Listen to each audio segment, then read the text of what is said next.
그리스도의 십자가, 존 스토트 제3부 십자가의 성취 9장 악의 정복. 우리는 신약 성경을 읽을 때 거기에 가득 펴있는 기쁨에 찬 확신의 분위기를 느끼며 또한 그 분위기가 오늘날 기독교라는 이름으로 통용되는 무미건조한 종교와는 다르다는 사실에 주목하지 않을 수 없다. 초기의 그리스도인들에게 패배주의 같은 것은 없었다. 도리어 그들은 승리를 이야기했다. 예를 들자면 우리에게 승리를 주시는 하나님께 감사하노니 이 모든 일에 넉넉히 이기느니라. 항상 우리를 이기게 하시는 하나님. 그리고 아시아의 7교회 보내는 그리스도의 각각의 편지들은 이기는 그에게 주는 특별한 언약으로 끝을 맺는다. 승리, 정복, 이김. 이것이 바로 처음에 부활하신 주님을 따랐던 사람들의 어휘였다.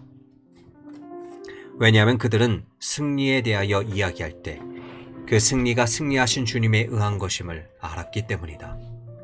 내가 여기까지 부분적으로만 인용한 그 본문 전체에서 그들은 이렇게 말하고 있다. 바울이 실제로 한 말은 다음과 같다. 우리 주 예수 그리스도로 말미암아 우리에게 승리를 주시는 하나님, 우리를 사랑하시는 이로 말미암아 우리가 넉넉히 이기느니라. 우리를 그리스도 안에서 이기게 하시는 하나님, 그분은 승리하고 정복하신 분이며 더욱이 십자가에 의해서 그렇게 하셨다. 그리스도의 죽음을 목도한 당시의 사람들은 그 십자가에 달린 이를 승리자라고 선언하는 말에 선뜻 신뢰가 가지 않았을 것이다. 그분은 바로 자기 백성에게 버림을 받고 자신의 제자들에게 배반당하고 부인당하고 버림받았으며 로마 총독 관원에 의하여 처형되지 않으셨던가. 모든 행동의 자유를 박탈당하고 아무 힘도 없이 못 박힌 채로 사지를 벌리고 십자가에 매달린 예수님을 보라. 그것은 완전한 패배로 보일 수밖에 없다. 만약 거기에 어떤 승리가 있다면 자만과 편견과 시기와 증오와 비겁과 잔인성의 승리가 있을 뿐이다. 하지만 그리스도인은 실제로 그렇게 보는 눈에 보이는 것과 반대라고 주장한다. 악에 의한 선의 패배같이 보이는 것이 실은 더욱 확실한 선에 의한 악의 패배라는 것이다. 그곳에서 정복당함으로써 실은 그 자신이 정복하고 있었던 것이다. 로마의 무자비한 힘에 의하여 부수어지는 동안 실은 그분의 뱀의 머리를 부수고 계셨다. 희생자가 실은 승리자였으며 그분은 여전히 그 십자가를 보좌로 하고 그 위에 앉아서 세상을 다스리신다. 그 옛날 참된 선지자의 노래 속에서 다윗의 입을 의탁하여 하나님이 말씀하신 이방인 왕에 대한 예언이 성취되었으니 이는 하나님이 그 나무에서 다스림일세. 여기에 그리스도의 십자가가 이루는 성취의 또 다른 의미가 있다. 죄인의 구원과 하나님의 계시 외에 십자가는 악의 정복을 이루었다는 사실이다. 구스타프 아울렌과 승리자 그리스도. 스웨덴의 신학자 구스타프 아울렌은 그의 영향력 있는 책 승리자 그리스도를 통하여 지금까지 교회에서 무관심했던 이 진리를 상기시켜 주었다. 이 책의 스웨덴어 원제는 기독교적인 구속 개념이라는 의미다. 하지만 크리스투스 빅토르가 그의 강조점을 더 잘 나타낸다. 변증적 연구라기보다는 역사적 연구라고 할 수 있는 그 연구의 주제는 구속론을 두 가지로 재구성하는 방법, 즉 안셀무스와 연결된 객관적 혹은 법적 견해와 아벨라르와 연결된 주관적 혹은 도덕적 견해의 두 가지 재구성으로 하는 것은 잘못이라는 것이다. 왜냐하면 극적이며 고전적인 견해라고 부를 수 있는 제3의 견해가 있기 때문이다. 이 견해가 극적인 이유는 구속을 하나님이 그리스도 안에서 악의 세력들과 싸워서 승리를 획득하는 우주적인 드라마로 보기 때문이다. 또한 이 견해가 고전적인 이유는 그의 주장에 따르면 이것이 기독교 역사의 처음 1000년 동안의 지배적인 구속 개념이었기 때문이다. 그래서 아울렌은 죄와 죽음과 마귀에 대한 승리자로서의 구속 개념이 신약 성경의 지배적인 견해였으며 2세기 후반에 이레니우스로부터 8세기 초반에 다마스쿠스의 요한에 이르기까지 모든 헬라 교부들이 이 견해를 지지했고, 따라서 오늘날 동방교회 교회들도 이 견해를 견지하며 암브로시우스와 아우구스티누스 교황 레오 1세와 그레고리오스 1세를 포함한 지도적인 서방 교회 교부들도 이 견해를 가지고 있었다고 한다. 또한 아울레는 이것이 중세 카톨릭의 스콜라주의에 의하여 상실되었다가 루터에 의해 회복되었으며, 그 이후 프로테스탄트 스콜라주의에 의하여 다시 상실되어서 결국은 안셀무스적인 만족의 개념으로 전도되고 말았다는 것을 증명하기 위해 애썼다. 따라서 아울레는 안셀무스의 만족 교리를 라틴적이며 법률적이라고 부르면서 그것에 대하여 매우 비판적인 입장을 취하였다. 그는 안셀무스의 견해들 기독교 교리사에서 격길로 빠진 것이 분명한 것으로 취급하면서 가소로운 것으로 무시했다. 즉, 기독교 교리사에서의 일탈이라는 것이다. 하지만 안셀무스에 대한 아울렌의 비판이 완전히 공정하지는 않다. 고전적인 견해에서 구속의 일은 하나님이 수행하시는 것으로 간주되었으며, 구속 사역에서 처음부터 마지막까지 하나님 자신이 유효한 활동자이며, 실로 무엇보다도 구속은 인간으로부터 하나님으로의 움직임이 아니라 하나님으로부터 인간으로의 움직임이라는 진리를 그가 강조한 것은 정당하다. 하지만 그리스도의 죽음에 대한 안셀무스의 견해를 이런 전통적인 견해와 어긋나는 것으로, 곧 인간으로서의 그리스도가 하나님께 바친 제물로 혹은 아래에서 위로 혹은 그리스도에 의하여 성취된 인간이 하나님을 만족시킨 행위로 보는 견해에서 안셀무스가 벗어났다고 말한 것은 정당하지 못하다. 왜냐하면 제5장에서 보았듯이 안셀무스는 분명히 비록 인간은 자기 죄에 대하여 자기가 하나님의 요구를 만족시켜야 하지만 만족시켜야 하는 이유가 바로 자기의 죄의 문제에 있기 때문에 스스로 그것을 만족시킬 수가 없다고 강조했기 때문이다. 실로 오직 하나님만이 그 일을 하실 수 있었고, 그래서 하나님이 예수 그리스도를 통하여 그 일을 하신 것이다. 아울렌의 글과 달리 안셀무스의 가르침은 유일한 신인이신 예수 그리스도의 사역을 통하여 만족시킨 자는 단순한 인간이 아니며 만족시키는 자가 되면서 동시에 만족하는 자가 된 것은 하나님 자신이라는 것이다. 그럼에도 불구하고 교회로 하여금 승리자로서의 십자가에 관심을 집중하게 하며, 예수님은 그분의 죽으심으로 우리를 죄와 죽음에서 건지셨을 뿐 아니라 죽음과 마귀로부터 나아가는 실로 모든 악의 세력으로부터 건지셨다는 사실을 보여준 점에서는 구스타프 아울렌이 옳았다. 그의 주장은 또한 두 차례 세계대전에 의하여 찢겨진 시대와 악마의 힘을 느끼고 있던 유럽 문화에 적절한 것이었다. 그는 또한 초대교회 가르침을 통하여 나팔 소리처럼 들리던 그 승리의 곡조가 안셀무스의 하나님은 왜 인간이 되셨는가의 차가운 논리 속에는 거의 없다는 사실을 지적한 점에서는 정당했다. 반면에 루터는 이 음조를 되살렸다. 그의 찬송들과 요리문답들에는 이전의 죄와 율법과 저주와 죽음 속에 우리를 사로잡아 놓았던 괴물 같고 폭군적이었던 마귀로부터 하나님이 우리를 건지셨다는 기쁨이 충만해 있다. 아울렌의 주장에 대한 또 다른 정당한 비판은 그가 만족의 모티브와 승리의 모티브에 예리하게 대조시킨 나머지 그들이 서로 양립할 수 없는 양자택일의 성질을 갖는 것처럼 제시했다는 점이다. 그러나 신약 성경은 우리에게 그 둘 가운데 하나를 선택하라고 강요하지 않는다. 신약 성경 그 둘을 모두 포함하기 때문이다. 이와 같이 하나님은 먼저 주도권을 쥐고 그리스도를 통하여 승리를 획득하셨으며 우리를 압제에서 해방하셨는데, 그리스도께서 우리의 죄책을 위하여 죽으셨다고 안셀무스가 말했을 때에 그 죄책이 바로 그런 압제 가운데 하나다. 19세기 스코틀랜드의 주석가인 존 에디에 의하여 이들은 조합시키려는 괄목할 만한 시도가 이루어졌다. 우리의 구속은 값을 지불하는 일인 동시에 능력 있는 일이다. 즉 보상을 하는 일이면서 정복하는 일이다. 십자가에서 거래가 이루어졌으며 또한 승리가 획득되었다. 우리에 대한 사형 선고를 무효화시키는 피가 십자가에서 흘러졌으며 사탄의 나라의 치명타를 안긴 죽음 역시 거기서 이루어졌다. 사실 그리스도의 죽음에 관한 이 중요한 세 가지 설명은 모두 성경적 진리를 포함하며 어느 정도는 서로 조화를 이룰 수 있다.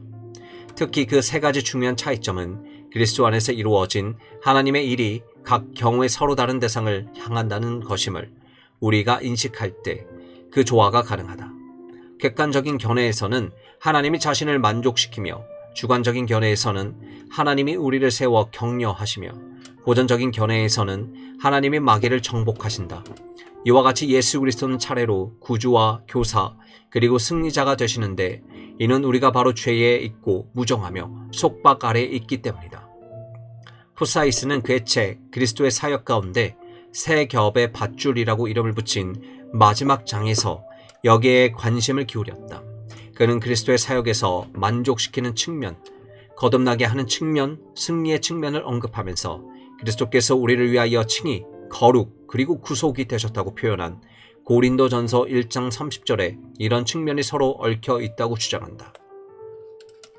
또한 비록 어떤 사람들은 위대한 구원에, 어떤 사람들은 위대한 속죄에, 또 어떤 사람들은 위대한 중생에 마음이 더 끌리겠지만 그 모든 것은 구주의 전체 업적, 즉 악을 멸함, 하나님을 만족시킴, 그리고 인간을 성화시킴의 부분들이다. 지금 우리는 정복이라는 주제에 주의를 집중하고 있으므로 십자가 위에서의 그리스도의 역사적인 승리를 먼저 살피고 그 다음에 그분의 승리로 말미암아 가능해진 그분의 백성의 승리를 살펴보는 것이 유익할 것이다. 그리스도의 승리, 신약 성경이 아무 것에도 구애받지 않고 단언하는 바에 따르면 예수님은 십자가에서 마귀와 그의 휘하에 있는 모든 정사와 권세에 대하여 승리를 거두고 그것들을 무장 해체시키셨다. 1세기에 복음을 듣던 사람들은 이 사실을 받아들이는데 아무 어려움도 없었을 것이다. 왜냐하면 그리스도께서 오셨던 그 세계가 얼마나 간악한 세력의 지배하에 있었는지를 현대인들은 이해하기 어려울 것이기 때문이다. 하지만 오늘날에도 많은 나라의 사람들은 악한 영들에 대한 두려움 속에서 산다.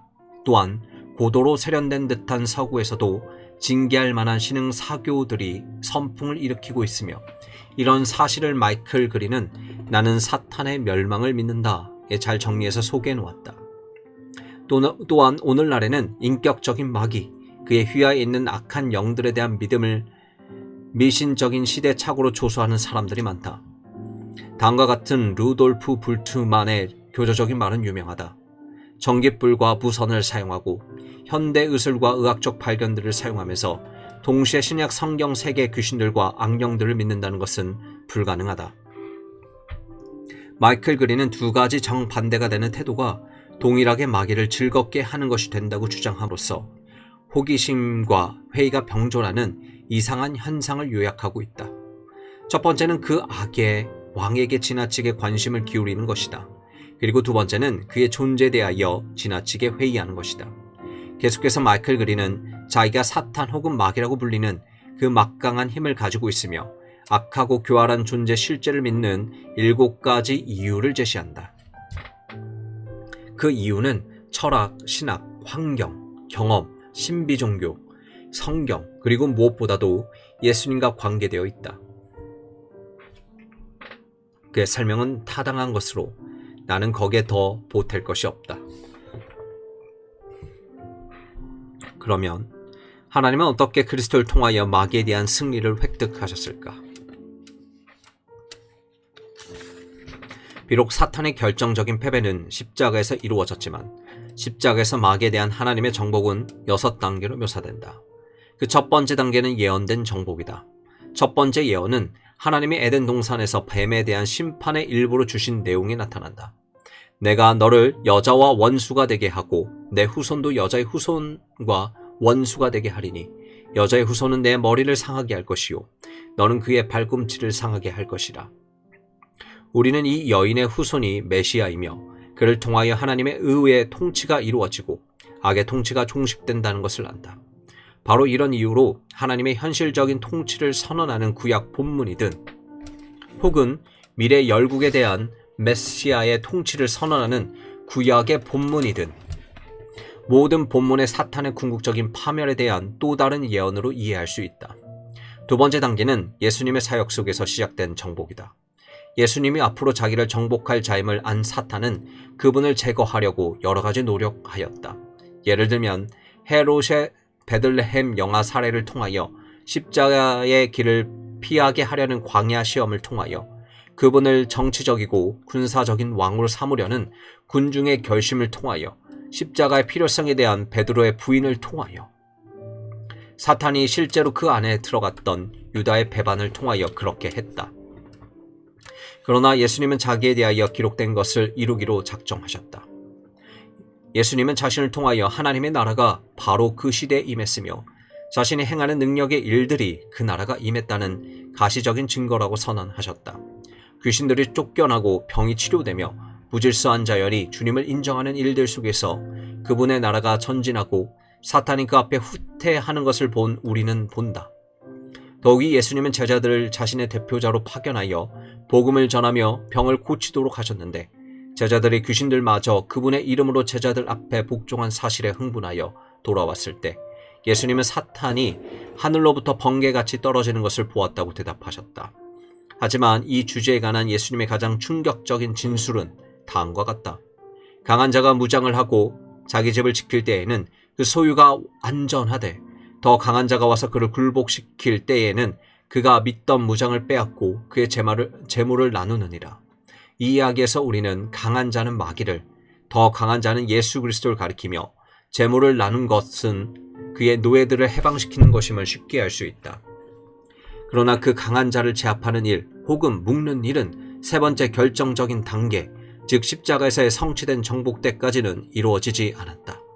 요한에 의하면 예수님은 3번에 걸쳐서 사탄을 이 세상 임금이라고 지칭했으며 그가 올 것이지만 그는 추방되며 정죄될 것이라고 말씀하셨다.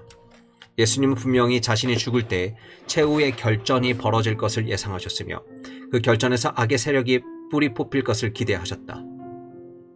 그분은 죽음으로 말미암아 죽음의 세력을 잡은 자, 곧 마귀를 멸하시며 그에게 사로잡힌 자를 구하려 하셨다.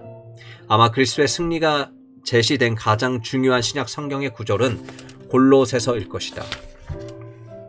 우리의 모든 죄를 사하시고 우리를 거스르고 불리하게 하는 법조문으로 쓴 증거를 지우시고 제하여 버리사 십자가에 못 박으시고 통치자들과 권세들을 무력화하여 드러내어 구경거리를 삼으시고 십자가로 그들을 이기셨느니라.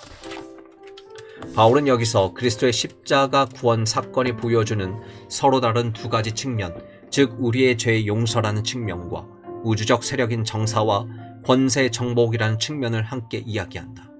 그는 빛을 탕감해주는 고대 관습을 예를 들어서 하나님의 사제는 그분이 값없이 은혜로 주시는 것임을 예증한다. 우리를 불리하게 하는 법조문으로 쓴 증서는 그 자체로 율법을 가리키는 말이라고 보기는 어렵다. 왜냐하면 바울은 율법을 거룩하고 의로우며 선한 것으로 간주하기 때문이다. 오히려 여기서 말하는 것은 깨어진 법으로서 그렇기 때문에 그것의 심판과 함께 우리를 불리하게 하는 것이 된다. 여기에 바울이 법조문으로 쓴 증서라는 말을 표현하기 위하여 사용한 단어는 케이로그라폰이다. 이는 특별히 빛, 채무를 표시하는 자필로 된 문서 혹은 우리에 대하여 영원히 증거가 되는 서명된 채무의 고백서를 표시하는 말이다. 그리고 나서 사도는 하나님이 우리의 빛을 어떻게 처리하셨는지를 묘사하기 위하여 세 개의 동사를 사용한다. 하나님은 우리의 빛을 지워버림으로써 그 속박을 제하셨고 그 다음에는 제하여 버리사 십자가에 못 박으셨다. 예레미야스는 여기서 암시하는 것이 티툴루스, 즉 십자가에 달린 사람의 머리 위에 그의 죄명을 적어서 걸어두는 명패라고 생각하며, 따라서 이 구절은 예수님의 티툴루스에 기록된 것은 예수님의 죄가 아니라 우리의 죄임을 암시한다고 생각합니다. 어찌되었든 하나님은 오직 그리스도 십자가에서 우리의 빛을 갚아 주심으로써 파산으로부터 우리를 자유롭게 하신다. 하지만 이것이 전부가 아니다. 하나님은 그 빛을 제해버리셨을 뿐 아니라 그것이 기록되어 있던 문서까지도 없애버리신다. 이제 바울은 죄 용서에서부터 악한 세력의 정복으로 옮겨가는데 악한 세력들의 패배를 묘사하기 위하여 세 개의 생생한 동사를 사용한다. 그 첫 번째 단어의 의미는 하나님이 그리스도 안에서 마치 낡은 옷을 벗듯이 그 세력들을 벗어버렸다는 것이다. 왜냐하면 그 세력들은 그를 덮고 있었으며 또한 그에게 달라붙어 있었기 때문에 그가 그것을 벗어버렸다는 것이다. 혹은 더 좋은 표현을 사용한다면 이 말은 하나님이 그들의 무기를 빼앗아서 그들을 무장 해체시켰다는 의미도 되고 그들의 위엄과 힘을 제거해서 그들을 격하시켰다는 의미도 된다. 두 번째 단어는 그들이 지금은 무능한 세력이라는 사실을 공개적으로 알렸다는 의미이며 세 번째 단어는 십자가에 의하여 그들을 이겼다는 것인데 이 말은 아마 포로들의 행렬을 통해 승리를 경축했던 것을 가리키는 말인 것 같다.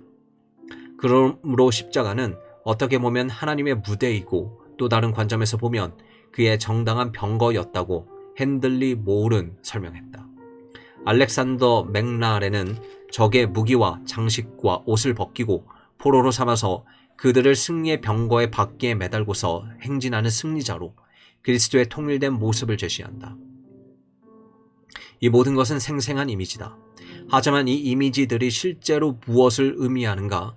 우리는 흑암의 세력이 십자가 위에 그리스도를 포위하고 공격하는 모습과 그 속에서 그리스도께서 그들을 무장 해제시키고 패배시켜서 수치스럽게 만드시는 문자 그대로 우주적인 전투를 마음속에 그려보아야 하는가?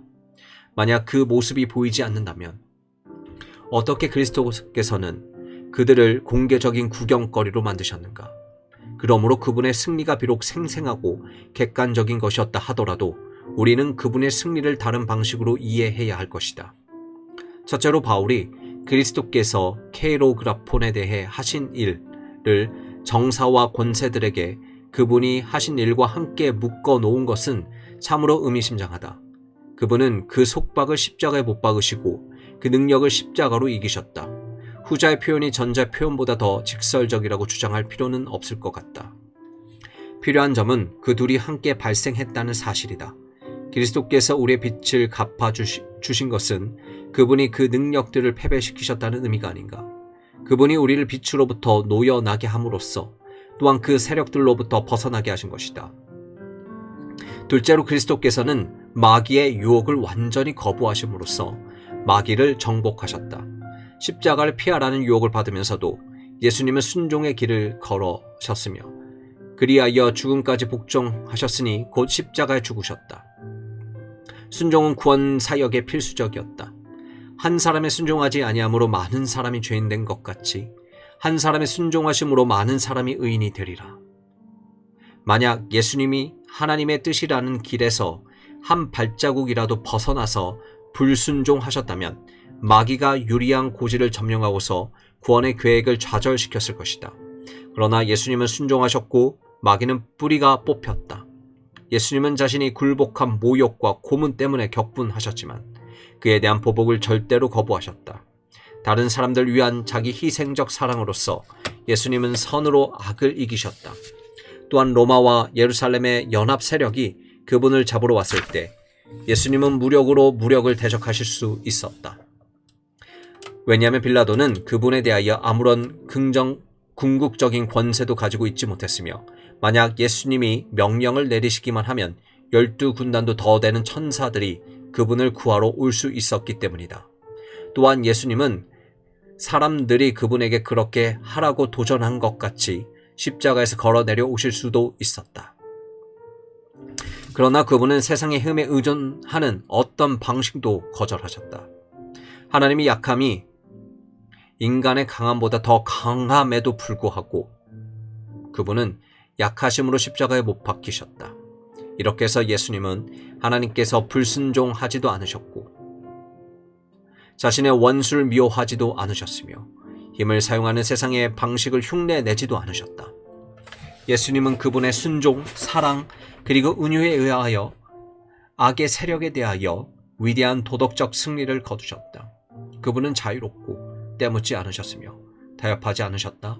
마귀는 그분을 전혀 제압하지 못했으며 패배를 인정해야 했다. 이것을 브루스는 다음과 같이 표현했다. 그분이 연약한 모습으로 손과 발이 나무에 묶인 채로 거기에 달리자 그들은 자기들이 그분을 이겼다고 생각하며 악의를 가지고 그분께 달려들었다. 그러나 그분은 그들과 싸워 이기셨다. 이와 같이 타락 직후에 예언되고 그분의 공생애와 함께 시작된 그리스도의 승리는 십자가에서 결정적으로 성취되었다. 그 승리의 6단계 중 남은 것은 그것을 실행하는 것이었다. 넷째로 부활은 확인되고 선언된 정복이었다. 우리는 십자가를 패배로 생각하고 부활만을 승리로 간주하지 않아도 한다. 도리어 십자가는 획득한 승리이고 부활은 추인되고 선언되며 입증된 승리다.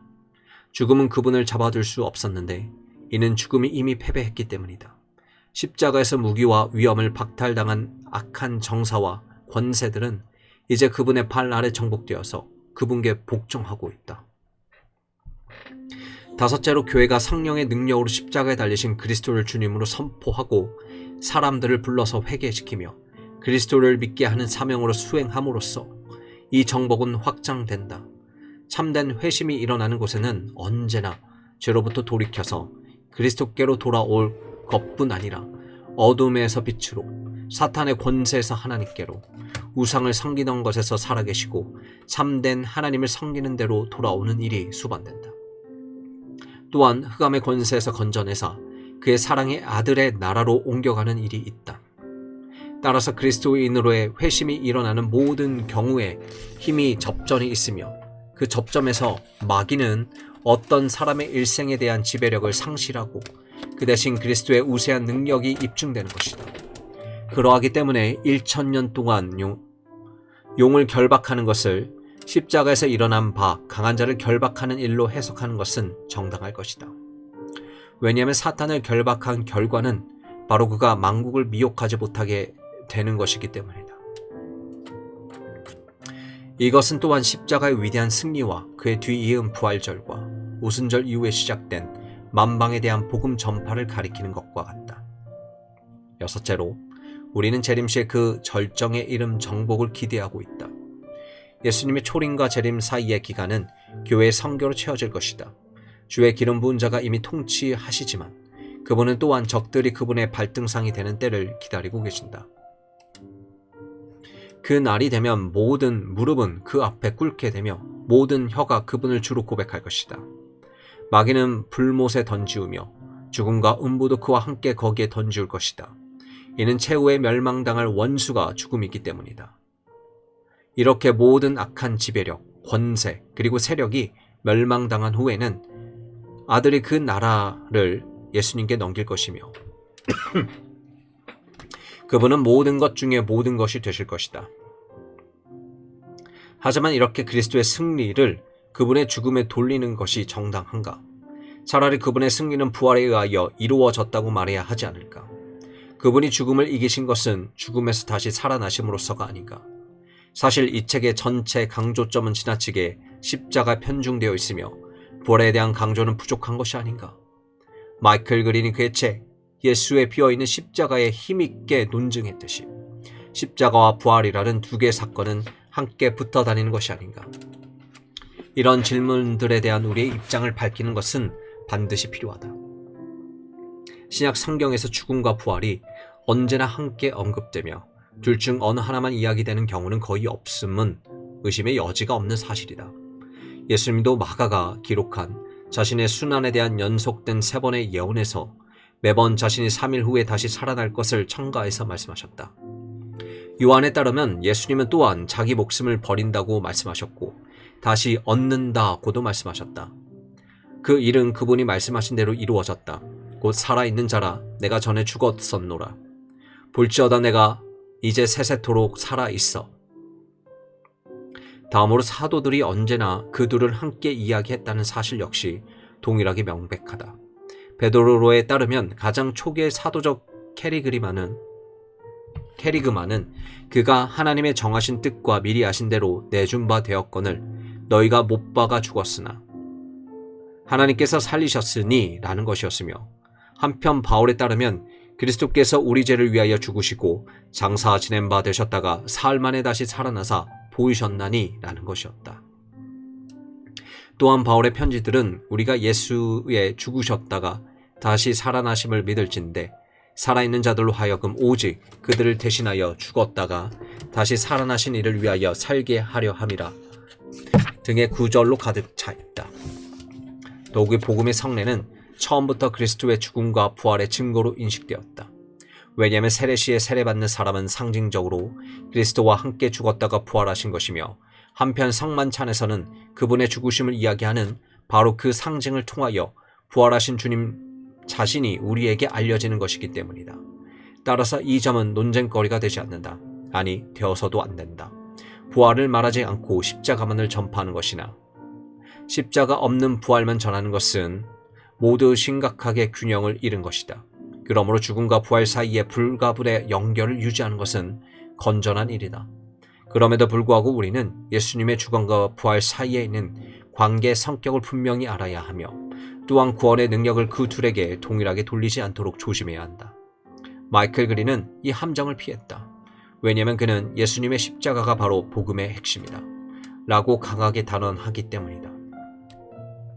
참으로 그렇다. 제7장에서 우리가 구원의 4가지 이미지를 조사했을 때 죄에 대한 하나님의 진노가 진정된 것이 예수님의 보혈에 의한 것이라는 사실, 그리고 바로 그 예수님의 피에 의하여 우리가 구속되고 의롭게 되며 하나님과 화목되었다는 사실이 분명해졌다.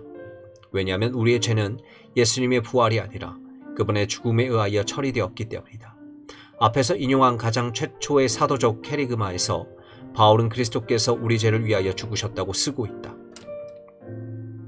신약 성경의 어느 곳에서도 그리스도께서 우리 죄를 위하여 부활하셨다라고는 기록되어 있지 않다.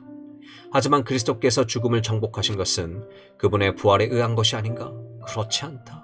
그리스도께서 죽음의 권세를 쥐고 있는 자를 멸하신 것은 그분의 죽음에 의해서였다. 예수님의 성육신이 그분의 죽음을 가능하게 했던 것과 마찬가지로 그분의 부활은 그분의 죽음의 효과를 확증하는 데 필수적이었다. 그러나 우리가 주장해야 하는 것은 죄를 담당하는 그리스도의 사역은 십자가에서 완료되었고 마귀와 죄와 죽음에 대한 승리는 십자가에서 획득되었으며 또한 부활의 역할은 사람들이 버린 그 예수님이 정당하셨음을 변호하며 그분이 하나님의 아들이심을 능력으로 선언하며 죄를 담당하는 그분의 죽음이 사죄의 능력이 있음을 공개적으로 확증한 것이었다는 사실이다. 만약 예수님이 다시 살아나시지 않았다면 우리의 믿음과 전도는 헛된 것이 되었을 것이다. 왜냐하면 예수님의 인격과 사역이 하나님의 승인을 얻지 못한 것이 되었을 것이기 때문이다. 로마서 4장 25절의 말씀은 바로 그 의미다. 이 구절은 예수는 우리가 범죄한 것 때문에 내줌이 되고 또한 우리를 의롭다 하시기 위하여 살아나셨느니라는 말씀을 언뜻 보기에 그리스도의 부활이 우리의 칭의의 수단이라고 가르치는 것 같다. 그러나 찰스 크랜필드는 다음같이 설명한다. 우리의 죄로 말미암아 필요하게 된 것은 무엇보다도 그리스도의 속죄의 죽음이었다. 하지만 만약 그분의 죽음 이후에 부활이 따라오지 않았다면 그리스도의 죽음은 우리를 의롭게 하기 위한 하나님의 힘 있는 일이 되지 못했을 것이다. 게다가 살아계신 그리스도께서 그분이 십자가에서 우리를 위하여 얻으신 구원을 우리에게 내려주시며 성령에 의하여 우리를 그분의 죽으심의 공로에 참여하게 하실 뿐 아니라 그 부활의 능력 안에서 살게 하시며 또한 마지막 날에 우리도 부활의 몸을 가지게 될 것이라고 약속하신 것은 바로 그리스도의 부활로 말미암은 것이다. 제임스 데니는 예수님의 죽으심과 부활의 관계를 다음과 같은 방식으로 표현한다. 살아계신 구주가 없다면 죄로부터의 구원도 없을 것이다. 이 말은 부활에 대한 사도의 강조를 설명해준다. 그리스도인은 살아계신 주님을 믿는다. 만약 그렇지 않다면 그는 아무것도 믿을 수 없었을 것이다. 그러나 그는 속죄의 죽음을 죽으신 살아계신 주님을 믿는데 이는 다른 어떤 사람도 죄의 파멸 아래서는 영혼의 믿음을 유지할 수 없기 때문이다. 요약하자면 복음은 예수님의 죽으심과 부활을 모두 포함한다. 왜냐하면 만약 예수님이 부활하시지 않았다면 그분의 죽음에 의하여 성취되는 것은 아무것도 없을 것이기 때문이다. 하지만 복음은 십자가를 강조한다. 왜냐하면 승리가 성취된 것이 바로 십자가였기 때문이다. 부활은 죄와 죽음으로부터 우리를 구원하는 것이 아니라 그것에 대한 확신을 우리에게 심어주는 것이다. 우리가 믿음과 소망이 하나님께 있는 것은 부활 때문이다. 그리스도의 승리 안으로 들어감. 그리스도께서 그러했던 것과 마찬가지로 그리스도인들에게도 삶은 투쟁을 의미한다. 그러므로 그리스도께서 그러했던 것과 마찬가지로 그리스도인들에게도 삶은 또한 승리다. 승리하신 그리스도처럼 우리 역시 승리하게 되어 있다. 요한은 그가 돌보던 교회의 청년들에게 그들이 악한 자를 이겼다라고 쓰지 않았는가? 이 점에서 예수님도 의도적으로 그분 자신과 우리 사이의 병행 관계를 설정하시고서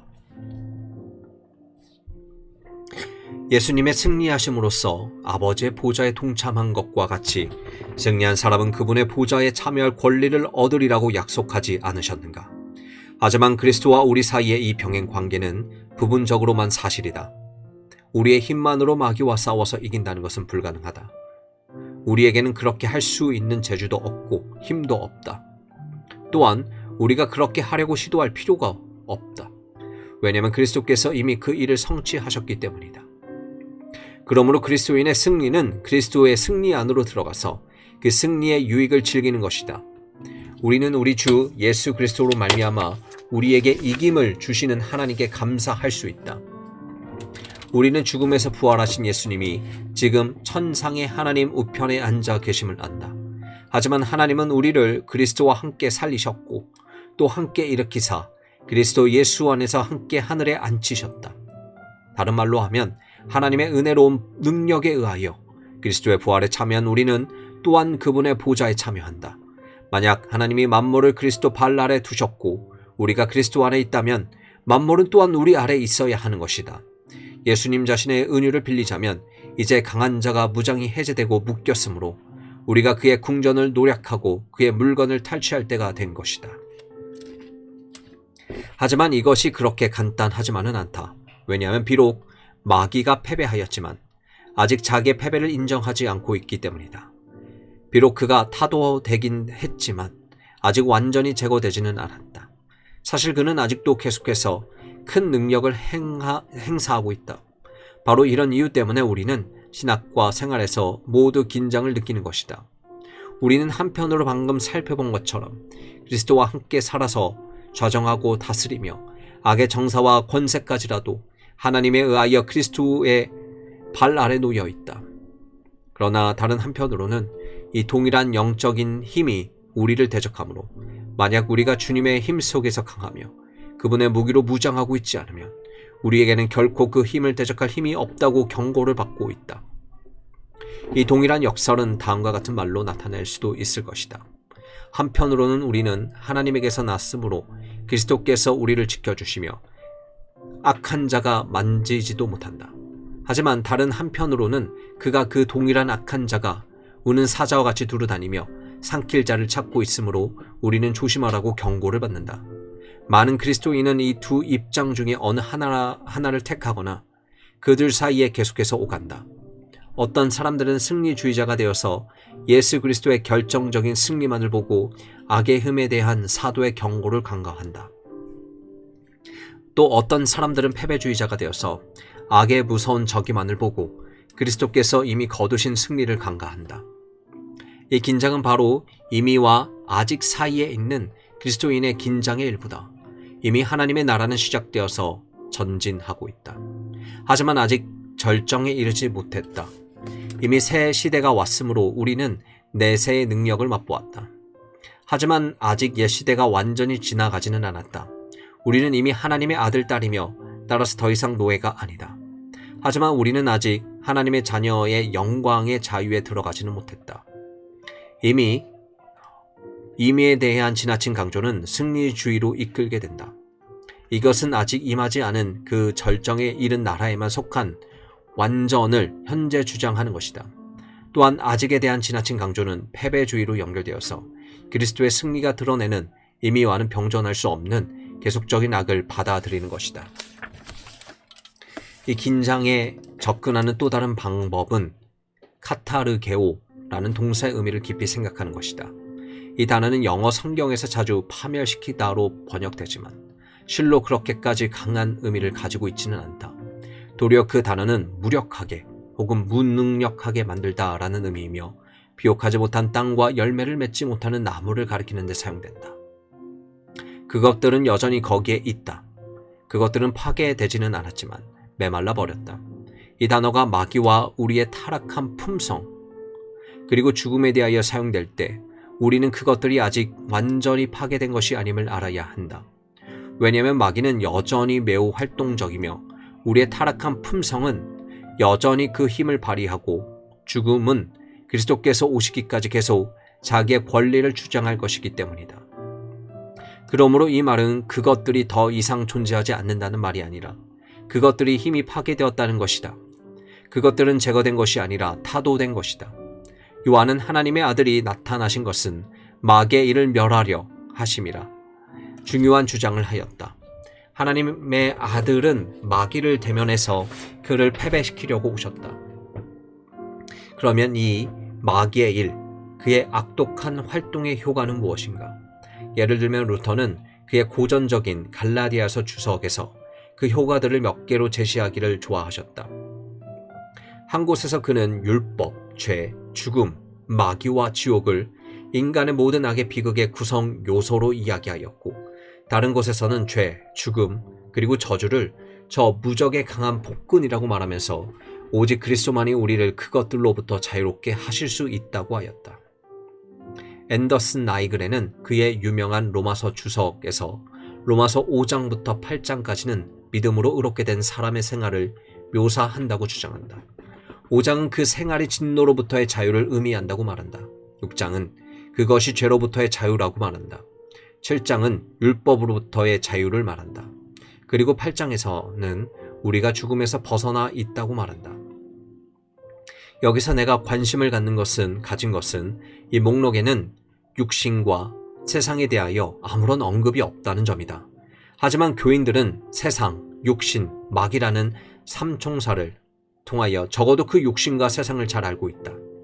따라서 그리스도께서 우리를 거기서 건져주셨고 신약 성경 저자들이 집중하고 있는 네 가지 마귀의 일은 율법, 육신, 세상, 그리고 죽음이다. 첫째로 그리스도를 통하여 우리는 더 이상 율법의 폭정 아래 있지 않다. 자기 백성에 대한 하나님의 좋은 선물이며 그 자체로는 거룩하고 의로우며 선한 율법이 어떻게 해서 우리를 노예로 삼는 폭군이 되었는지에 많은 사람들이 놀라게 된다. 그렇지만 그렇게 되었다는 것이 바로 정확한 바울의 가르침이다. 믿음이 오기 전에 우리가 율법 아래 매인 바 되고 계시될 믿음의 때까지 갇혔느니라. 그 이유는 율법이 우리의 불신앙을 정죄하고 그리하여 우리를 그 저주 혹은 심판 아래 두기 때문이다. 그러나 그리스도께서 우리를 위하여 저주가 되심으로써 우리를 율법의 저주에서 구속하셨다. 그리스도께서 율법의 마침이 되시며 우리가 더 이상 율법 아래 있지 않은 것은 바로 이런 이유 때문이다. 하지만 이것은 1960년대에 신도덕이 주장한 것처럼 사랑 외에는 아무런 절대적인 도덕이 없다거나 혹은 반법주의자들이 가르치는 것처럼 우리는 하나님의 법을 지켜야 할 아무 의무도 없다는 것은 아니다. 결코 그런 의미가 아니다. 율법의 폭정은 율법의 저주이며 우리가 그리스도에 의하여 자유를 얻은 것은 바로 이 정죄로부터의 자유이므로 이제 우린 더 이상 그 정죄 아래에 있지 않다는 의미다. 이제 율법은 더 이상 그것의 정죄에 의하여 우리를 노예로 삼지 않는다. 우리가 앞에서 생각하였던 케이로그라포는 말살되었다. 로마서 8장의 처음 4절은 이 요소들을 한데 모아 놓고 있다.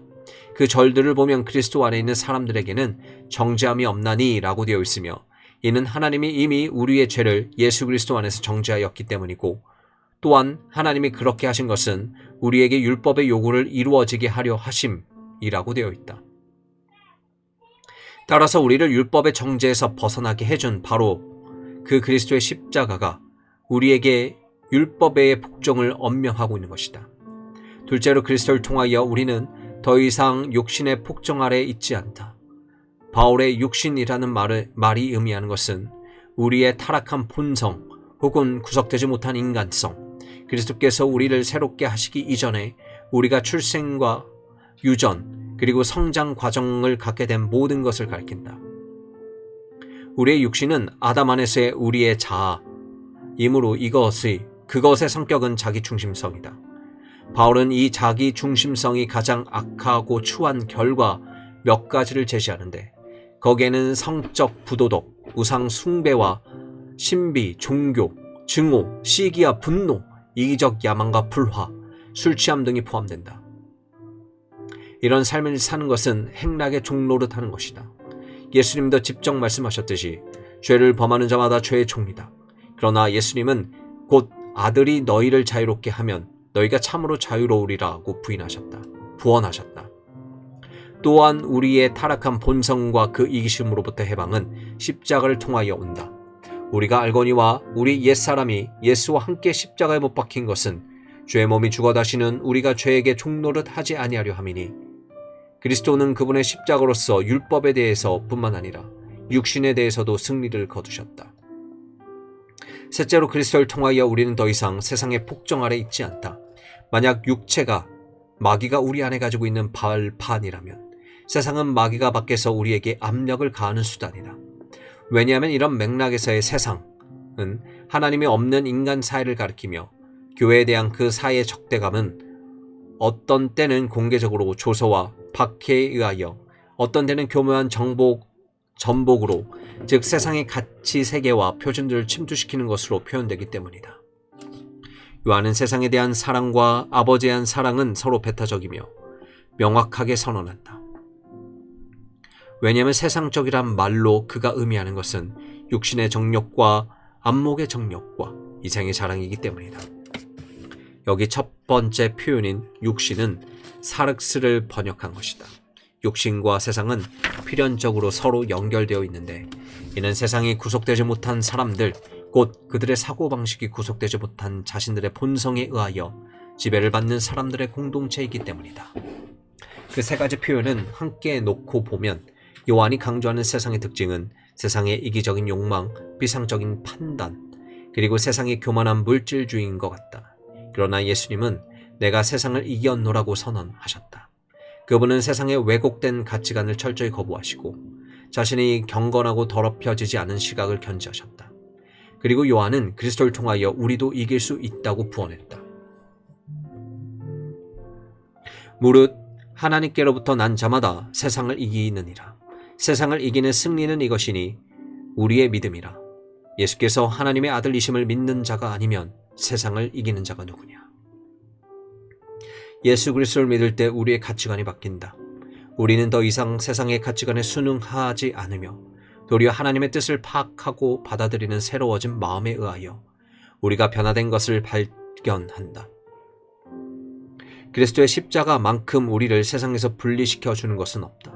세상이 우리에 대하여 십자가에 못 박히고 우리가 세상에 대하여 십자가에 못 박혀서 우리가 세상의 폭정에서 벗어나게 되는 것은 바로 십자가를 통해서다.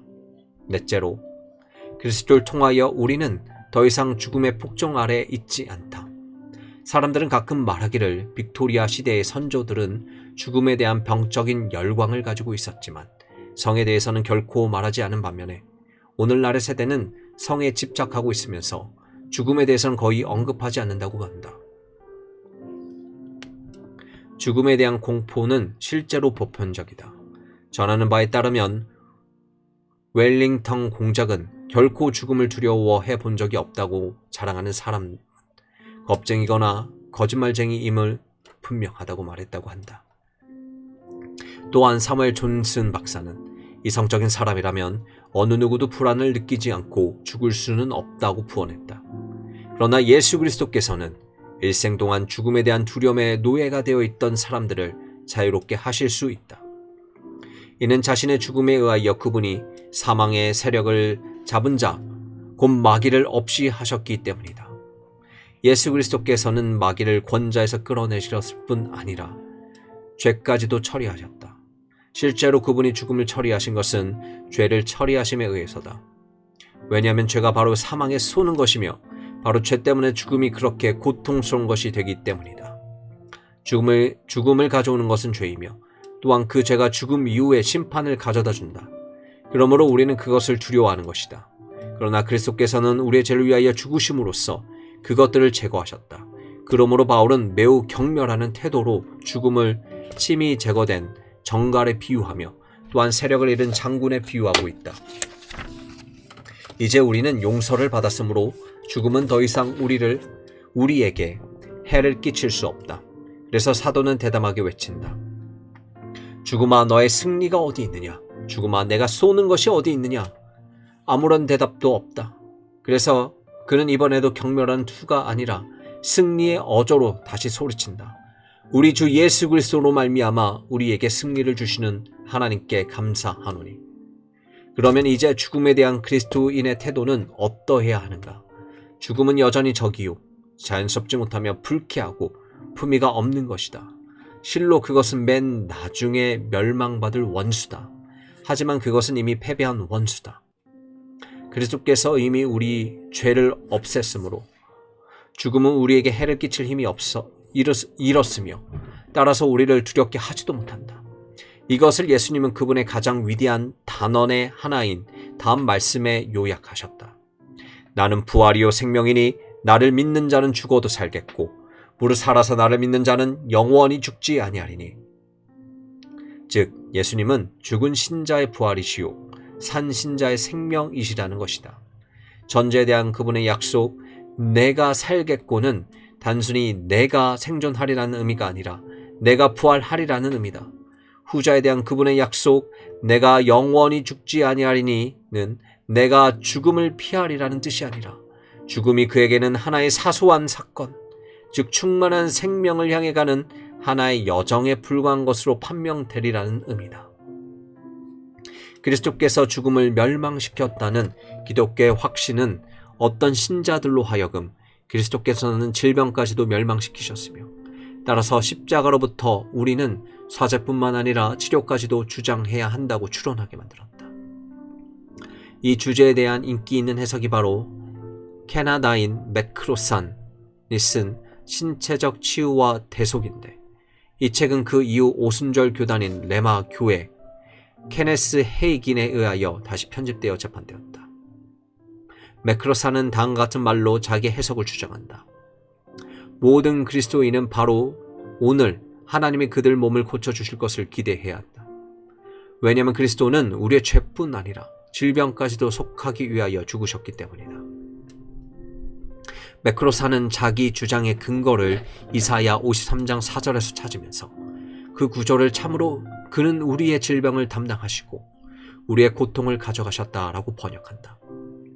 그는 특별히 히브리어 동사를 강조하면서 그 단은 어떤 것을 위하여 형벌을 당한다는 의미에서 짊어진다는 의미를 가진다고 강조한다. 이 단어가 이사야 53장 12절에서도 사용되므로 여기서 분명히 가르치는 것은 그리스도께서는 우리의 죄를 지신 것과 똑같은 방식으로 우리의 질병을 지셨다는 것이다 라고 주장한다. 하지만 이 해석은 받아들이는 데는 세 가지 어려움이 있다. 첫째로 히브리어 동사인 나사는 다양한 구약 성경의 문맥에서 사용된다. 그 단어는 법궤와 성막의 다른 기구들을 나르는데 무기를 지는데 그리고 아이들을 데리고 가는 데도 쓰인다. 이사야 52장 11절에서 여호와의 기구를 매는 사람들과 관련하여 사용된다. 따라서 그 동사 자체만으로는 멋멋의 형벌을 담당한다는 의미를 갖지 않는다. 그러므로 우리는 죄가 목적어가 되었을 때만 그 단어를 그러한 의미로 번역할 수 있다. 그리스도께서 우리의 질병을 담당하셨다는 말은 전혀 다른 의미일 수가 있다. 둘째로 매크로산이 제시한 개념은 의미가 없다. 죄의 형벌을 담당한다는 말은 쉽게 이해가 된다.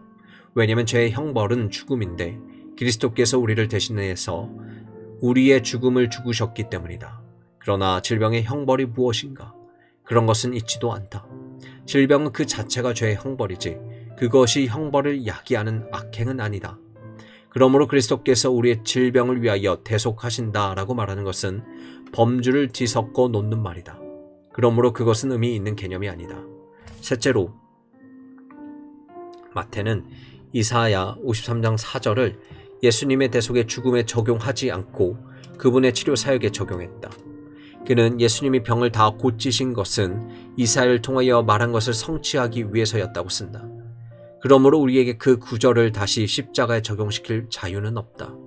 베드로가 그가 채찍에 맞음으로 너희는 나음을 얻었나니 라는 구절을 인용하는 것은 사실이지만 이사야와 베드로가 그 말을 한 문맥을 살펴보면 그 나음이라는 말을 가지고 그들이 생각한 것이 죄로부터의 구원임을 분명하게 알 수 있다.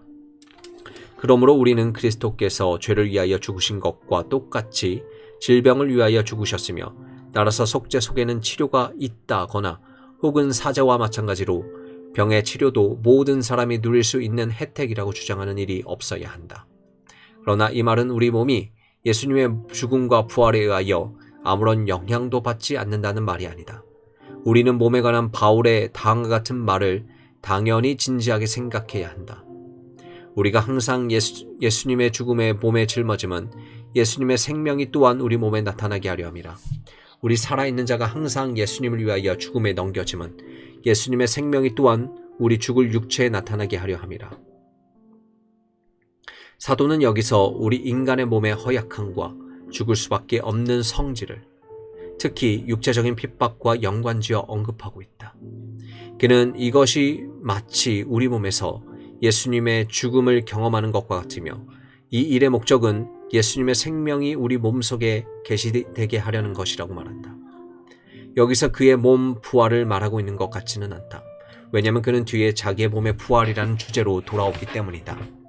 또한 그의 말은 물리적인 공격으로부터의 생존만을 가리키는 것 같지도 않다. 그는 이것을 가리켜서 거꾸러뜨림을 당하여도 망하지 아니하고 라고 했다. 아니, 그가 말하고 있는 것은 지금 우리의 죽을 몸 속에서 예수님의 생명이 나타나고 있다는 것으로 보인다. 우리가 피곤과 아픔 그리고 통증을 느낄 때라도 우리 안에 살아계신 예수님의 힘과 생동력을 경험한다는 것이다. 바울은 이와 동일한 생각을 16절에서 다음과 같이 표현한다. 겉사람은 낡아지나 우리 속 사람은 날로 새로워지도다. 예수님의 생명이 계속해서 우리들의 몸에서 나타나야 한다는 것, 하나님의 사람의 몸속에 질병과 싸우며 건강을 회복시키는 놀라운 치료의 과정을 넣어주셨다는 것, 하나님은 기적적인 치료를 하실 수 있으며 또한 가끔 그렇게 하신다는 것, 모든 치료는 하나님이 하시는 치료라는 것, 이런 것들은 우리는 기꺼이 확신을 가지고 단언해야 할 것이다. 그러나 우리가 죄인의 용서를 기대하듯이 언제나 아픈 자의 병이 치료되고 죽은 자가 살아날 것을 기대한다는 것은 아직을 무시하고 이미만을 강조하는 것이다. 왜냐하면 그런 일들은 부활을 미리 보여주는 것이기 때문이다. 그때까지는 우리의 몸이 질병과 죽음에서 완전히 벗어나지 못할 것이다. 이제 우리는 다시 그리스도께서 싸워서 승리를 거두시고 그리하여 그것들로부터 우리를 건지신 바 네 가지 폭군으로 돌아와야 한다. 그 네 폭군은 아담에 의하여 시작된 옛 시대를 특징 짓는다. 그때에는 율법이 사람을 노예로 만들었고 육신이 지배했으며 세상이 현혹하였고 죽음이 왕노릇했다. 그러나 그리스도에 의하여 시작된 새로운 시대는 율법이 아니라 은혜가, 육신이 아니라 성령이, 세상의 풍속이 아니라 하나님의 뜻이, 죽음이 아니라 풍성한 생명이 그 특징을 이룬다. 바로 이것이 그리스도께서 우리로 하여금 들어갈 수 있게 해주신 그 승리다. 요한계시록. 신약 성경의 책들 중에서 그리스도의 승리를 가장 명확하고 힘있게 증거하고 있는 책은 우리가 요한계시록이라는 이름으로 알고 있는 기독교의 묵시다. 승리를 표시하는 어군의 절반 이상이 이 책에서 발견된다. 스웨테는 이 책은 독자에게 의기소침해 가는 마음의 힘을 내고 용기를 가지고서 마지막까지 견딜 것을 권고하므로 처음부터 끝까지 수르슴 코르다, 용기를 불러일으키게 하는 것이라고 했다. 마이클 그린은 주장하기를 해방의 노래인 우리 승리하리라 는 신약 성경의 주제곡으로 기입되어야 할 것이라고 했다. 이 신약 성경의 승리의 가락이 요한계시록 전체를 통하여 분명히 들린다. 고대 세계에서는 전장으로서의 승리가 인간이 아닌 신들에 의하여 얻게 되는 것으로 여겨졌다. 오직 신만이 정복자여 정복되지 않으면 정복될 수도 없다. 그렇기 때문에 여신인 니케가 그렇게 인기 있었던 것이다. 기념비에도 자주 묘사되는 이 여신을 그리기 위하여 파르페논 입구에 작고 아름다운 신전이 건립되었다. 나는 요한계시록에서 예수님이 니콘, 즉 승리자라고 불리는 것이 니케와의 의식적인 대비가 아닌가 하고 생각하며 또한 그리하여서 이 이름이 후대 기독교의 승리자에게도 전해진 것이 아닌가 생각한다. 도미티아누스 황제 치하의 6에서 쓰인 것이 확실한 이 책의 배경은 교회에 대한 박해와 황제 숭배 관행이 점점 극심해가는 시기였으며 황제 숭배를 거부함으로써 그리스도인들이 자주 새로운 박해에 직면해야 했던 때다.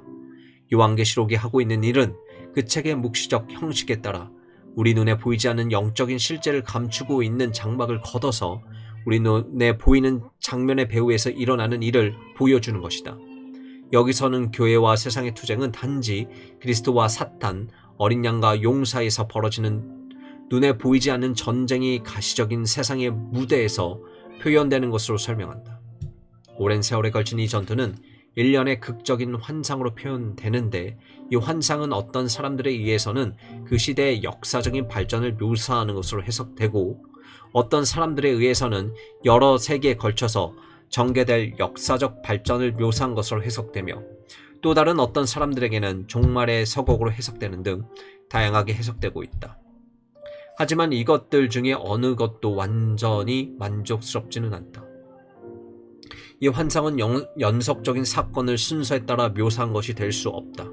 최후의 심판과 승리가 여러 번에 걸쳐서 극적으로 소개되기 때문이다.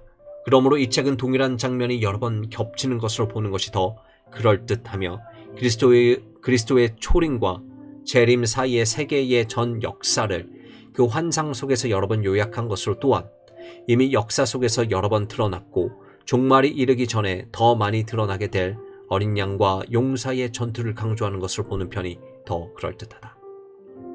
이 책은 예수 그리스도를 죽은 자들 가운데서 먼저 나신 자, 땅의 임금들의 머리, 처음이요 나중인 산자로 지칭하는 말로 시작되며 또한 이런 명칭들을 정당화하기 위하여 그분을 부활하시고 승천하시고 영화되셔서 통치하시는 주님으로 묘사하는 말로 시작된다.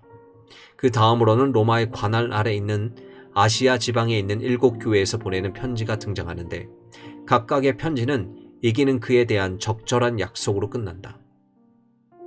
그 다음에는 이야기의 초점이 땅 위의 교회들을 순회하는 그리스도로부터 천상에서 하나님의 보좌에 함께 자정하신 그리스도에게 옮겨간다. 그래서 그 다음 4장에서 보좌의 중심이며 모든 것을 그 보좌와의 관계로 묘사한다. 예수 그리스도는 사자와 어린 양으로 묘사된다. 보좌의 한가운데 서 있는 그리스도가 보인다. 오직 그분만이 봉인된 두루마리를 열기에 합당하신 이유는 그분이 이기었기 때문이다. 그리고 그분이 거둔 승리의 특징은 그분이 죽임을 당하셨으며 그분의 피로써 하나님을 위하여 모든 나라에서 사람들을 사셨다는 것이다. 이 이야기는 우리에게 인을 떼고 나팔을 부는 음침한 사건들, 또 여전히 어린 양의 지배하에 일어나는 사건들이며 그 어린 양은 이미 통치하고 있고 그의 완전한 나라가 그 절정에 이를 것임을 알게 해준다. 하지만 나의 관심은 12장의 환상에 집중되는데 이는 여러 가지 면에서 2장이 이 책의 중심인 것으로 보이기 때문이다. 요한은 아이를 뵌 한 여인을 보는데 그 여인은 해를 옷처럼 입고 달을 팔판으로 삼으며 12별을 면류관처럼 쓰고서 만국을 다스릴 운명을 지닌 한 아들을 낳으려는 순간에 있다. 이 아이는 메시아임이 분명하고 그 여인은 메시아를 낸 구약 교회임이 분명하다. 거대하고 이상하게 생긴 용이 9절에서 이 용은 옛뱀 곧 마귀라고도 하고 사탄이라고도 하는 자를 밝혀진다. 그 여인의 앞에 서서 그가 해산하면 그 아이를 삼키고자 한다. 그러나 아이는 하나님 앞과 그 보좌 앞으로 올려졌고 여인은 하나님이 그 여자를 위하여 예비하신 광야의 처소로 도망했다. 그 다음에는 하늘에서 전쟁이 일어나는데 그 전쟁에서는 용과 그의 사자들이 패배를 당한다. 그리스도께서 땅에서 하늘로 들림 받으시자 그 용은 하늘에서 땅으로 내던져졌다. 그 승리는 십자가를 가리키는 것이 분명하다. 왜냐하면 그리스도의 백성이 그 용을 이긴 것은 어린 양의 피를 인함이었기 때문이다. 다른 어떤 무기도 그와 싸우기에 적합하지 않은데 이는 마귀가 자기의 때가 얼마 남지 않은 줄 알므로 크게 분내어 너희에게 내려갔기 때문이다. 그러므로 바로 이것이 지금의 상황이다. 마귀는 패배해서 그 권자에서 쫓겨났다. 하지만 이것이 그의 활동을 끝내지는 못한다. 자기의 임박한 종말을 알았기 때문에 그의 활동은 도리어 배가 된다. 그에 대한 승리는 이미 획득되었지만 그와의 고통스러운 전투는 여전히 계속된다. 그리고 이 전투에서 그는 새 동맹자에게 의지하는데 이 동맹자가 이제 두 마리의 추한 괴물의 모습 그리고 추잡하고 번지르르게 하게 꾸민 음녀의 모습으로 나타난다. 비록 이것들이 로마의 서로 다른 세 가지 측면, 즉 박해자, 로마, 속이는 자, 로마, 유혹하는 자, 로마를 나타내지만 이 세 가지는 모두 로마 제국을 가리키는 상징이 분명하다. 그 첫 번째 괴물은 그 용과 똑같이 7개의 머리와 10개의 뿔을 가지고 있으며 용이 그에게 자기의 능력과 보좌와 권세를 주었으므로 그를 따르는 자가 세상에 많다. 이것을 자세히 해석할 필요는 없을 것이다. 가장 중요한 것은 그 괴물이 하나님에 대하여 교만한 모독적인 말을 하며 성도들과 싸우며 심지어 이기는 권세를 받았으며 어린 양을 따르는 자 이외의 모든 자로부터 경배를 받는다는 사실이다. 이것이 로마 제국의 절대적인 권세다. 그러나 이 예언의 성취는 로마 제국에서 완성되는 것이 아니다. 그리스도를 배반하고 교회를 박해하며 그 시민들로부터 무조건적인 친송을 요구하는 모든 폭력적인 나라에서는 바다에서 나온 무서운 괴물이 다시 그 추한 머리와 공격적인 뿔을 쳐드는 것이다. 두 번째 괴물은 땅에서 올라온다. 그는 첫 번째 괴물의 추종자임이 분명하다. 왜냐하면 그는 첫 번째 괴물의 권세를 행사하고 그에 대한 경배를 더욱 진작시키며 그 일을 위하여 기적적인 표적들을 행하기 때문이다. 첫 번째 괴물의 특징이 박해한다면 이 두 번째 괴물의 특징은 기만이다. 사람들은 첫 번째 괴물에게 경배를 강요당하며 짐승의 표를 받도록 강요당하는데 이 표가 없이는 세상 일에 참여할 수가 없다. 이 두 번째 짐승은 뒤에 거짓 선지자로라고 불린다. 비록 요한의 시대에는 이 괴물이 황제 숭배를 강요하는 자로 상징화되었지만 우리 시대에는 그것이 모든 거짓된 종교와 이데올로기, 즉 사람들의 경배를 살아계신 참 하나님 외에 다른 존재에게로 유도하는 것을 상징한다. 용의 세 번째 동맹자는 그 후에 몇 장에서는 소개되지 않는데 그 대신 어린 양의 최후의 승리가 몇 번에 걸쳐서 확신 있게 예언되고 경축된다. 세 번째 동맹자는 큰 음녀라고 불린다. 여기서 다시 이 여자는 말할 것도 없이 로마를 가리킨다. 왜냐하면 그녀는 큰 성 바벨론, 땅의 임금들을 다스리는 큰 성, 그리고 7산 위에 위치한 성이기 때문이다. 여기서 상징되는 것은 로마의 도덕적 타락이다. 그녀는 붉은 짐승을 타고 자색빛과 붉은 빛 옷을 입고 금과 보석과 진주로 꾸미고 있으며 가증한 물건과 그의 음행의 더러운 것들이 가득 찬 금잔을 손에 들고 있다. 그녀의 유혹하는 힘은 땅에 사는 자들로 그 음행의 포도주에 취하였다고 말할 수 있을 정도다. 이 음행이 성적인 부도덕을 말하는 것이든 아니면 영적인 우상 숭배를 말하는 것이든 간에 그녀의 죄는 이름뿐만이 아니다. 우리는 뒤에 노예 제도를 포함한 국제교역의 결과로 그녀가 얻은 도에 지나친 사치, 여기서 밝히지 않은 죄악들과 위법 행위들, 그리고 그녀의 거만한 자랑에 대하여 읽게 된다.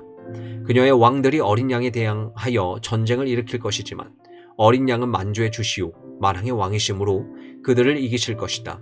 그리고 18장과 19장에서는 큰 성 바벨론의 멸망이 그림같이 생생하게 묘사되었을 뿐 아니라 또한 필연적이고 정당한 일로 변호되고 있다. 승리자 그리스도는 백마를 탄 공의로 심판하며 싸우는 자로 나타난다. 그리고 마지막 3장에서는 사탄과 죽음의 최후의 멸망, 새 하늘과 새 땅, 그리고 새 예루살렘이 묘사되는데 거기서는 하나님이 완전한 통치를 확립하시기 때문에 더 이상 눈물이나 죽음, 고통이나 밤이 없을 것이다. 마귀는 전략을 바꾸지 않았다. 비록 로마 제국은 이미 오래전에 사라졌지만 박해하고 속이고 타락시키는 다른 체제들이 그것을 대신하여 일어났다.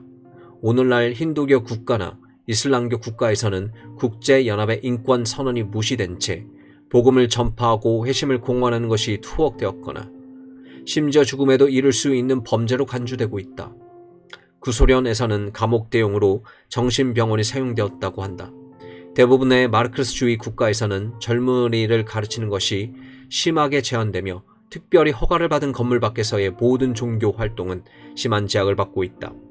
비기독교적인 문화가 우세한 모든 곳에서는 고등교육의 기회가 발전의 전망이 제한되며 완전한 시민권이 거부되고 있다. 땅에서 올라온 짐승 혹은 거짓 선지자의 경우와 마찬가지로 마귀는 여전히 다른 종교, 새로운 신비, 종파 그리고 세속적인 이데올로기를 통하여 활동하고 있다. 마이클 그린은 나는 사탄의 멸망을 믿는다에서 신비 종교의 열광과 사이비 종교에 관하여 2장에 걸쳐서 잘 뒷받침된 정보를 제공한다. 나는 그 2가지가 아직까지도 사탄의 무장 중에서 가장 강한 무기에 속한다는 사실에 대하여 그의 견해를 같이 한다. 큰 음료에 대하여 말하자면 전통적인 도덕에 대한 공격이 이제는 교회 방어선 안으로까지 파고 들어왔다. 인간 생명의 신성함에 관해서도 교회는 모호한 태도를 취하는 경향이 있다. 무차별 살상 무기의 비도덕성에 대한 일치된 반대도 없다. 이혼이 점점 더 용인되고 있는데 심지어 기독교 지도자들 사이에서도 그러하다. 이성 간의 엄격한 일부 일처 위에 성적인 생활 방식이 정제되지 않을 때도 있다.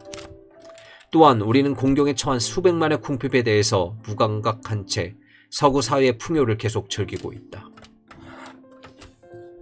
요한계시록의 메시지는 예수 그리스도께서 사탄을 이기셨으며 앞으로 언젠가 그를 완전히 파멸시키리라는 것이다.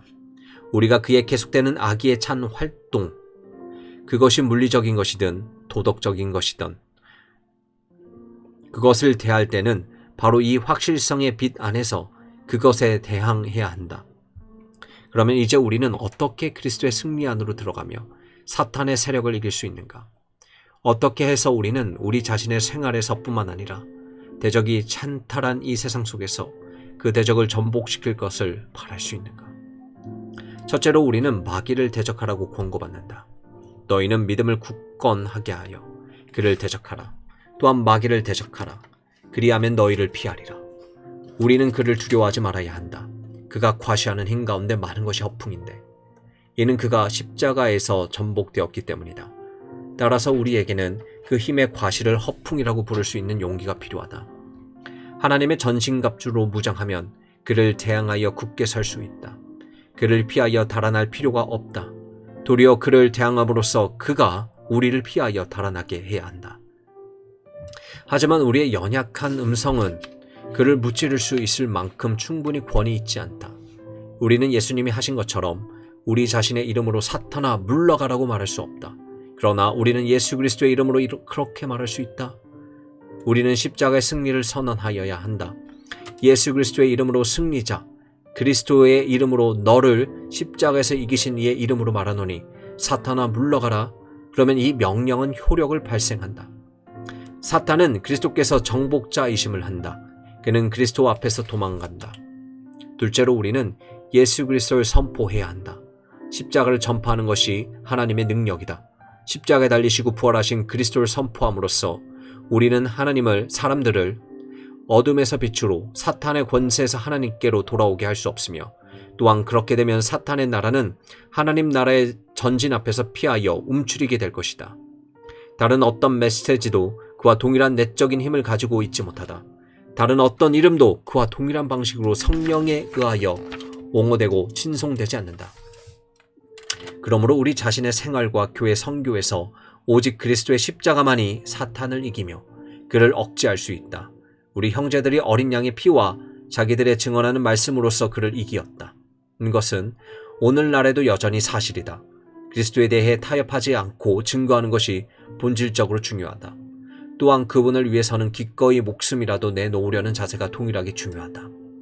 그러나 이 2가지 요소에 반드시 있어야 하는 것은 우리의 신앙과 메시지의 내용, 즉 모든 악의 세력에 대한 어린 양의 객관적이고 결정적인 승리다.